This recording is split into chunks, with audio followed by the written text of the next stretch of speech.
Ayon sa mga taga rito, marami raw kasing aswang sa lugar. At sa mga giant kawa raw niluluto ang mga ito kapag daw huli.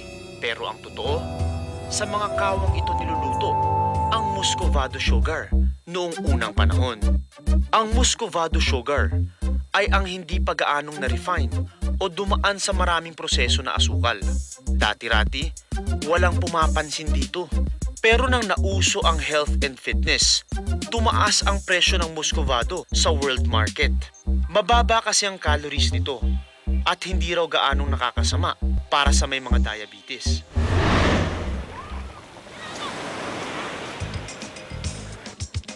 Mula sa matamis na kwento ng Muscovado, hindi naman daw maalat ang kwento sa tabing dagat ng Antique. Kakaiba raw ang pamamaraan ng pangingisda dito sa Barangay Malabor, dito sa Tibyao. Ang lambaklad. Pinagsamang lambat at baklad. Silipin natin kung paano ito ginagawa. Dapat sadyan ako sa side na yan. Lipat ako sa side. Malay na lang, yan. Inay. Hindi na kailangan bumilang. Sabay-sabay na silang humihila. Kakaintindihan. Araw-araw po ito? Oo. Minsan 3 times a day? Oo. Parang bayanihan eh. Tulong-tulong lahat. Tapos sharing po. Oo.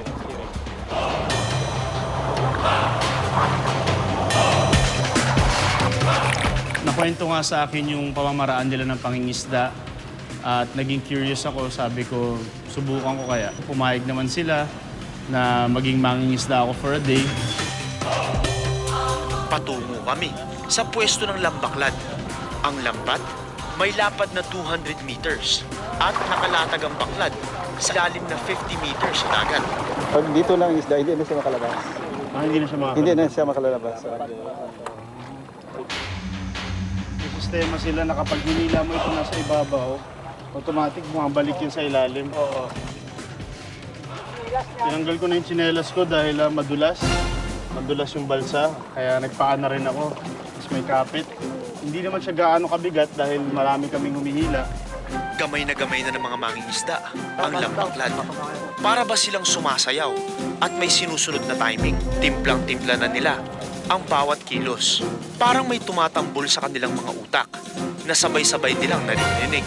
Katrap natin yung mga isda dahan-dahan papunta sa isang side. Tsaka natin sila uhulihin gamit ang lambat.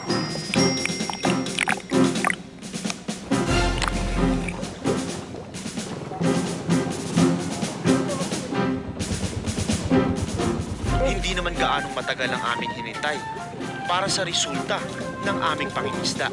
Sabi nila, kapag lumiliit ang lambat, magandang senyalis daw ito.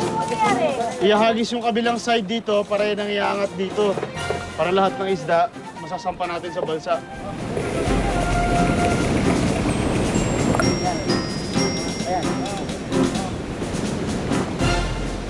Unti-unti na bumibilis yung paghila. Baka may pating.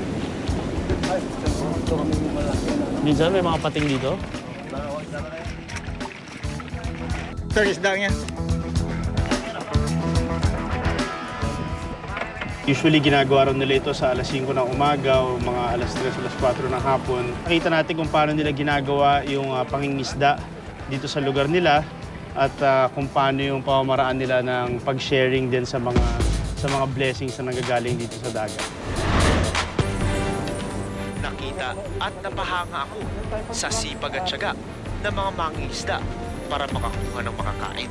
Yun yung tipong experience na talagang magmamarka sa akin dahil kasama ko yung community, kasama ko yung mga mangingisda, shinare nila sa akin kung paano yung paghuli nila ng isda, enjoy ko yung pakikipag-usap sa kanila at yung buong experience. Pagkatapos namin maglambaklad, naimbitahan nila ako na mananghali ang kasama nila at ang kakainin namin ay 30 kilos. Malasugi o swordfish. Ano, kain na tayo. Ang lalaki nito. Malasugi. Sarap. Manamit gid.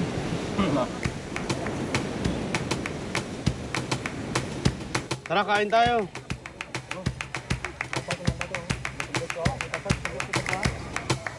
Pagkatapos nyo kuya maglambaklad, ano usually ginagawa ninyo?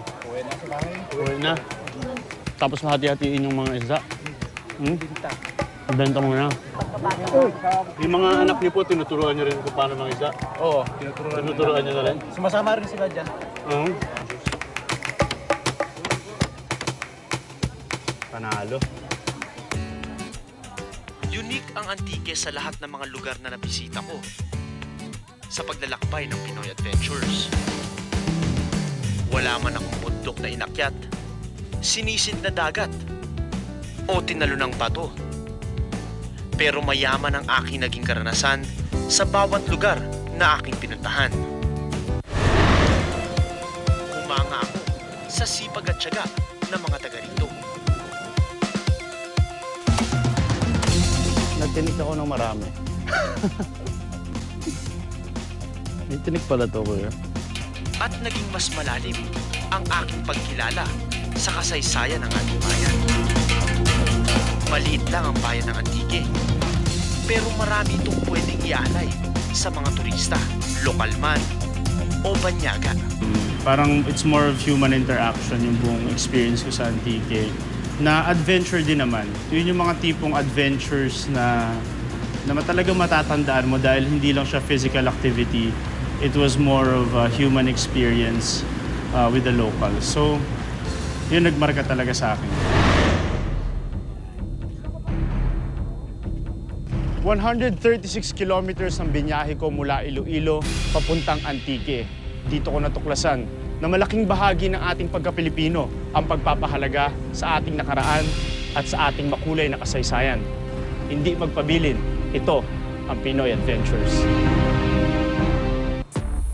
Sa susunod kong adventure, maanghang ang adventure sa Bicolandia. Simulan na natin ang Bayon Exploration! Yeah!